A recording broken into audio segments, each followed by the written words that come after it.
Merhaba arkadaşlar, videoma ve kanalıma hepiniz hoş geldiniz. Bugün slime yapacağız arkadaşlar. Bir videomda da slime yapmıştım. O videomu da izleyebilirsiniz. Evet arkadaşlar, bugün iki malzemeyle slime yapıyoruz. İki malzeme de gerçekten çok basit malzemeler. Bence her evde bulunan malzemelerdir. Şampuan arkadaşlar ve Arap sabunu arkadaşlar malzemelerimiz. Şuraya da koydum. Buradan da bakabilirsiniz malzemelere. Evet arkadaşlar, şimdi hiç vakit kaybetmeden isterseniz slime'ımızı yapmaya başlayalım. İlk olarak şampuanla başlıyorum. Biraz şampuan döküyoruz şimdi arkadaşlar. Bunu kenara alıyorum.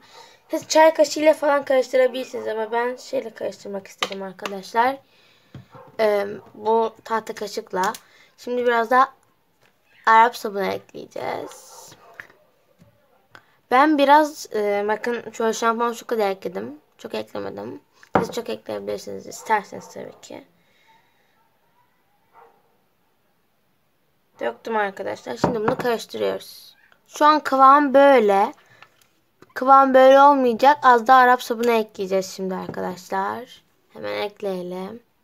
Evet arkadaşlar, bakın karıştırdım. Slime'ımız hazır arkadaşlar, bakın. Ama sanki böyle az da ama çok minnacık da Arap sabunu ekleyebiliriz. Çok az ama. Evet, bu kadar yeterli olacaktır.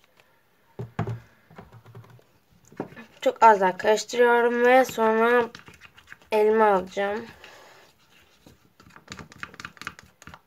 Jöle gibi oldu bu arkadaşlar. Böyle bu şekilde. Karıştıracağız şimdi biraz. Evet, çubuğun peçetenin üstüne koydum ve bakın size kıvam bu şekilde. Göstermek istedim.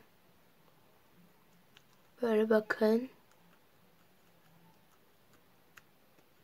Çok güzel arkadaşlar, bence bunu deneyin yani mutlaka. Tabi markadan markaya şampuan fark ediyor, o yüzden tam olamayabiliyor, o yüzden Arap sabunu az daha katabilirsiniz. Evet arkadaşlar, bugün benim videom bu şekildeydi. Videomu beğenmeyi ve kanalıma abone olmayı unutmayın arkadaşlar. Sizleri kocaman öpüyorum ve çok seviyorum. Hoşça kalın.